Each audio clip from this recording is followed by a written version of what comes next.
Hello friends, it's Suzanne here from sunstampin.com. Welcome to the 12-part mini-series called Crafting at the Lake House, the September 2023 version.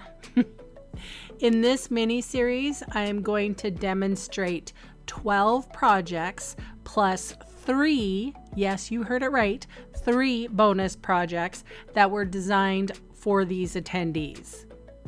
Now, in the past, I had shared the event venue with you, but today I am sharing the faces and excitement of the attendees. We had a really special time together. Lots of laughter, fun, food, and goodies. That's what crafting is all about to me. I had a really amazing team that helped me out too. I am blessed with the best of friends. Thank you guys. So the book that everyone is excitedly showing you is a card design sketchbook called The Card Maker's Companion. The link is below if you want to order one for yourself. They're sold on Amazon. Now, let's get into the projects. Hi friends, welcome to card design number 11 of the Crafting at the Lake House series. We're almost to the end, can you imagine? I am featuring the Gift of Giving stamp set today for this card design. So I'm starting off with a crumb cake cardstock and with the pecan pie ink. I really like this ink actually. It's a little darker than the crumb cake. It's richer. It looks like pecans.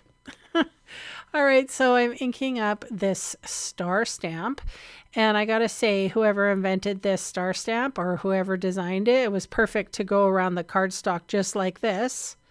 It was perfect. It was like they planned it. I'm sure they planned it.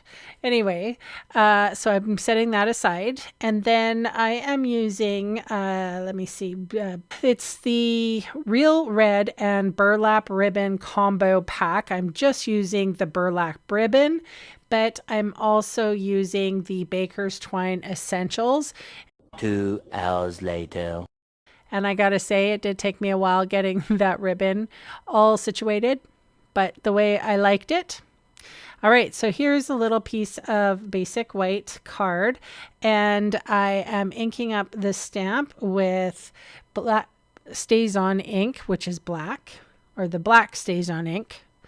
And I am stamping the Gifts from Santa Claus image directly in the middle, making sure I have good contact, and voila. So now I am going to speed through this because, you know, sometimes watching people color is a little, I don't know, maybe it's boring. Sometimes some people have told me that it's relaxing. But anyway, we have the assortment 1 of watercolor pencils and assortment 2. Along with blender pens. So that was yellow, or I believe it was Daffodil Delight. This is Pumpkin Pie. And again, I am using the blender pen to soften the pencil strokes. And also, like in these words, I sort of go in and add some yellow and add some orange in the inside of the letters. This is Real Red for the Santa Claus's pants and jacket. Of course, the fur trim I left white. His belt and boots were with black. And if you wonder why there's a little piece of paper off the side, it's because I scribble off the last color I was using off my blender pen. That's how I clean it. So obviously I wouldn't want to go into yellow just from doing his boots. So I scribble off the excess. All right, so this is Real Red again. And I am, again, I lay it a little heavier down the watercolor pencil where I want it to be thickest. And then I use my blender pen to sort of soften everything and carry colors. This is Crushed Curry. And I did some lines with the crushed curry. And then, and this is supposed to be a wrapping paper. So Cajun Craze was next. And I believe I brought in a green color. I'm not sure. I can't remember. Yes. I don't know what green that was. Old Olive, maybe. Yeah. Old Olive is next. And then I left one stripe white. And then once that was complete, I softened all the colors with my blender pen. I just gave a set of blender pens to my niece, who is an artist, and she was so excited to get them. It's funny. I love when young people, she's not that young, she's like 20 something. Well, I guess that's young in comparison, but she's an adult now. And she was excited to get these pens because she is an artist. I just went to her.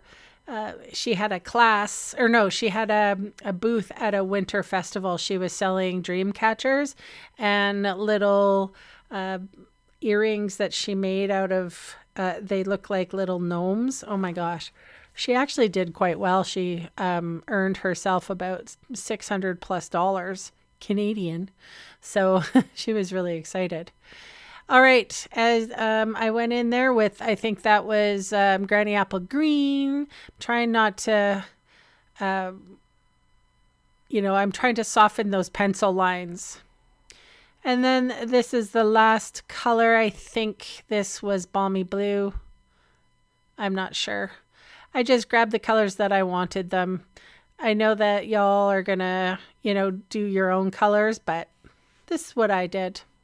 All right, I put some adhesive on the back of this basic white card. I'm putting it on the top third of that real red piece that had been die cut from the deckled rectangle dies. And then I put adhesive along the back, and I'm going to cut the unsightly seam with my burlap ribbon tied with some, it's Baker's Twine Essential Pack. So it's not linen thread, but it is the twine, and I wanted to use the crumb cake version. And because there's a ribbon on that page, I decided to smother it with a dimensional adhesive. And that is my card for today. We did use some embellishments, the In Color Pearls. That was that. So you will see all the supplies I used in the Seymour section below, or the description box below, or in the product box in my blog. So thank you so much for watching and commenting and all of the YouTubey things. I really appreciate it. Bye for now.